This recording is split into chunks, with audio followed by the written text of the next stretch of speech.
All right, my name is Ernesto Benitez, My name is Kendall Templeton.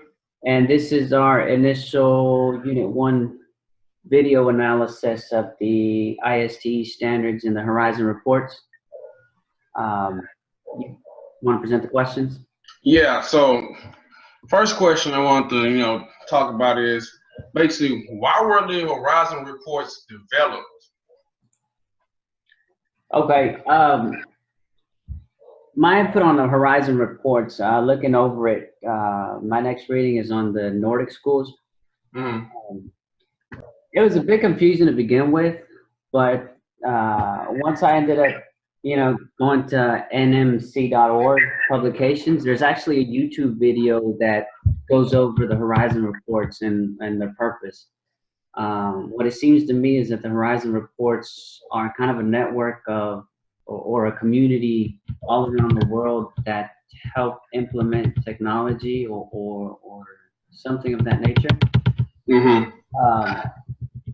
So I kind of find it more the equivalent of like a TED Talks. Okay. TED Talks brings a whole bunch of information in a conference setting. Right here with the Horizon report, I think it's kind of the same thing, just in writing. Definitely, I definitely feel that, especially with the T-test, like you were saying, and the evaluation system. Basically, Horizon report is basically to evaluate the technology and how it's been implemented in the class, and basically give you an idea to understand how to use it the best and most effective way.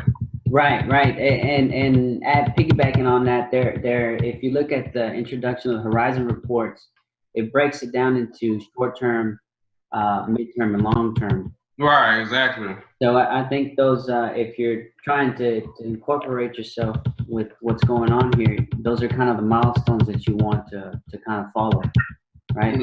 Definitely. And now that we're on that topic, I think the ISTE standards, which it stands for the International Society for Technology and Education. Those standards kind of align with the Horizon reports, because those are standards that you need to meet in your classroom in order for you to be up to par with today's technology. Right, definitely. All right, so let's move on to the next question. Why are there new Horizon reports each year? And I'll start off with that one. Yeah, go ahead. Basically, Horizon report is basically for technology, and every single year there has to be new Horizon reports every year, because every year technology is always changing. Like, for example, cell phones, they make a new one every single year because the technology is always changing every single year. So with the Horizon reports, if we have the one from 2015 and it's 2018, well, the basis is going to be outdated. So every single year they have to make a Horizon report, because technology is changing every single year. That's right. I completely agree with you. And going back to the ISTE standards, the ISTE standards actually give you indicators of whether you're actually meeting it. So I think I would assume that the ISTE standards are updated yearly or bi-yearly or whatever, to meet the technology needs. But I definitely agree that it's kind of like a new cell phone, like you said. That's the perfect depiction of it. As technology is changing, the classrooms aren't what we're used to seeing. When I was young, it was worksheets.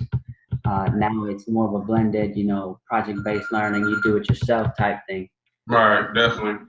And I know a lot of schools are going to one-on-one, one-on-one iPads, one-on-one Chromebooks, Yeah, my school was like that. So I agree. The Horizon reports kind of help you stay with it, to keep up to par with today's technology and the innovations that are going to occur within the upcoming years as well. Yeah, definitely. All right, next question. Why is it of potential interest in the larger community? I guess my point there is the larger community kind of, they're all leading each other. Like I said, I give it and I take it back to TED Talks. Those are individuals that are sharing what they know with a larger community so that that community can then expand onto it. Mm-hmm. So the Horizon reports is the same kind of idea. If you tell somebody else what you're doing, maybe they take what you're doing and they expand it, and then they Right. Yeah, definitely. Like, for example, I know in my middle school, I'm at Humble Middle School and Humble ISD. We have 7 middle schools. We're about to make another one, so it's gonna be 8 total middle schools with 1,000 kids in each one of them. That's a large community, and so basically with technology, we have to be able to communicate together, because if one school is doing something and they're succeeding in it, well then my school wants to know what exactly they're doing as well, so we can succeed and help our kids be successful. That's right. We in a large community, especially a larger school district, it's important that you all are on the same page and knowing what to do, because you want all the students to be on the same level and all be successful. So I think it's potential interest to a large community because y'all want to be on the same level. That's right. I agree with you, Kendall. I agree with you on that one. Yes, sir. So last question. What information does it offer and why do we care? You want to take that one? Yeah, pretty much. I think with the information, it basically just offers you to tell you how to evaluate your technology, how to stay on top of your technology, right? The kids with technology, I feel like they're smarter than us in technology. So if we come into a classroom and we have this type of technology and we don't know how to implement it, then we're not going to be able to help the kids be successful. So we have to stay on top of our skills every single year, because as technology changes, we also must change and grow with it. So the information for the Horizon Report is always important because it tells us where we need to be looking towards getting better, and the information we need to be doing in order to help ourselves improve, to deliver that information to our kids and our students and community as well. That's right. No, I definitely agree with you. We definitely have to stay on top of it, because if not, they're going to beat us.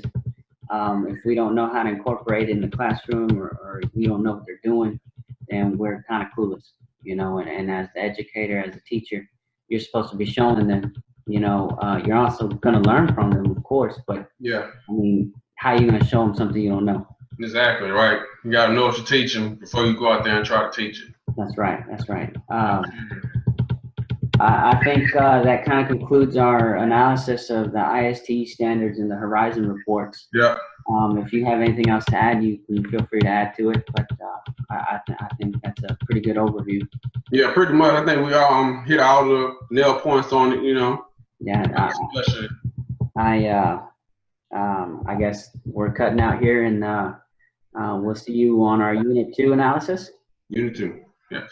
All right. All right.